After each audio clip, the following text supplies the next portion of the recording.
Now I've got another simple streamer for you today, folks. I actually sat down at the bench to tie a bass pattern, so I was flipping through Stewart and Allen's flies for bass and panfish, and I found one in here that's really a multi-species pattern. I mean, it may be great for bass, but it's a really good trout streamer too.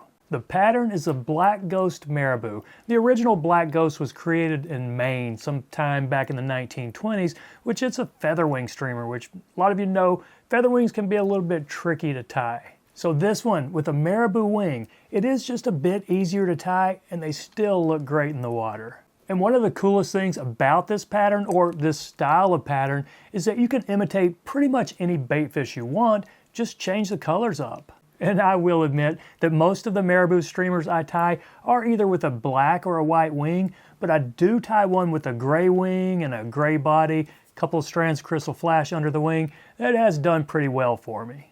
So any new tiers out there watching this, tie this one as is like you're about to see, or feel free to mix it up, tie it with any colors you want.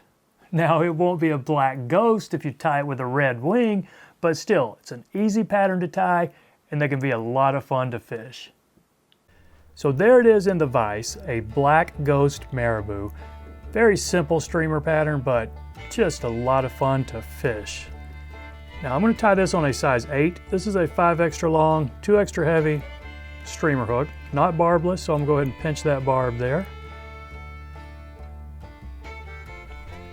And black thread.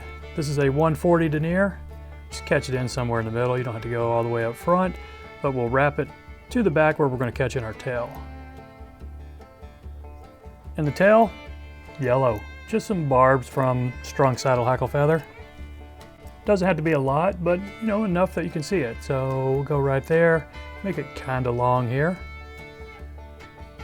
Pinch wrap, a few wraps going back. Okay, I think I'm fine with that. Now, since I got a good bit up front, I'm going to go ahead and snip this.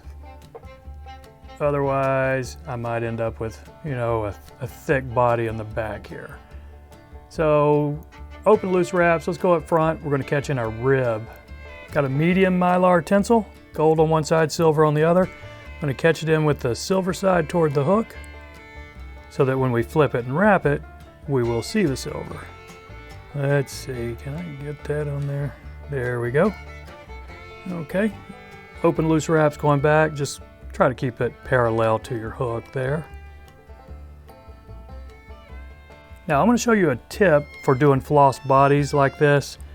We just take about 10 or 11 inches of standard floss, and I'm going to catch it in 2 strands.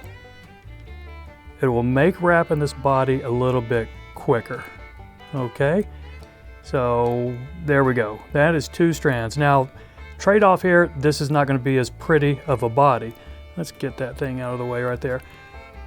But it will be quicker to wrap up and make the fly.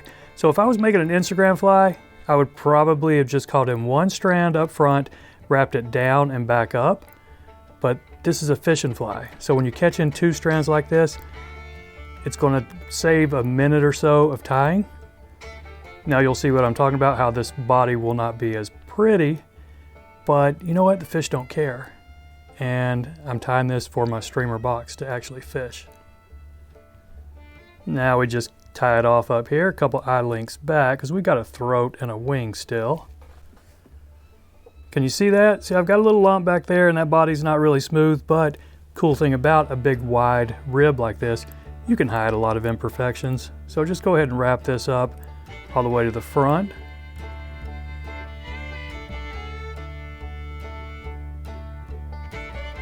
Okay, let's catch this off right here. Now, do you think the fish can tell that that's not a perfect body? Absolutely not, and they could care less. So we've got our body, we got our rib. Next thing we do is catch in a throat. This same yellow feather, just another tuft about as big as that tail. And we're going to catch this in on the bottom. So flip it over if you've got a rotary or rotating vise. Okay, let's do a couple wraps. Can't go too far up because we still got a wing. How's that going to do? Yeah, it's a little shaggy, but I think we're just fine. Now snip this excess right here. Couple wraps to smooth this area out, make room for the wing, which is just a big tuft of white marabou. So this is a single marabou feather, got a little scrap in there. And I think the length of this and the pictures I've seen are about to the back of that yellow. So this one, do I have too much in here? Yeah, maybe, but I'm going with it. I think it's going to be just fine. If you want to, you can lick your fingers, make it a little easier to work with.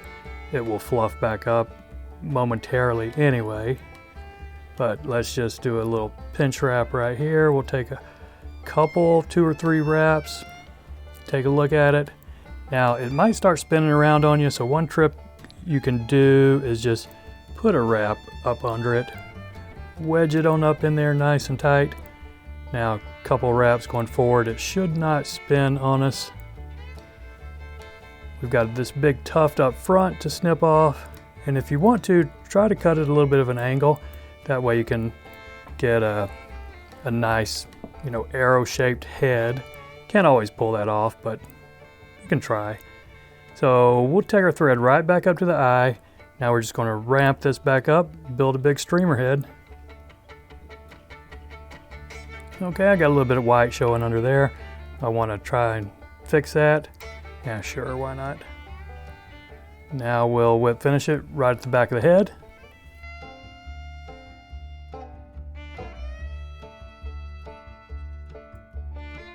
And take a look, see if we have any cleanup. I could clean that up a little bit. Got my throat is coming off a little to the side, and got some crazy marabou there. But you know what? This is a fishable fly. It's not going on my Instagram or Facebook or anything like that. So I'm just putting a drop of head cement on it, calling this thing done. So that's it, my friends. I appreciate you watching. Y'all take care, and we'll see you next time.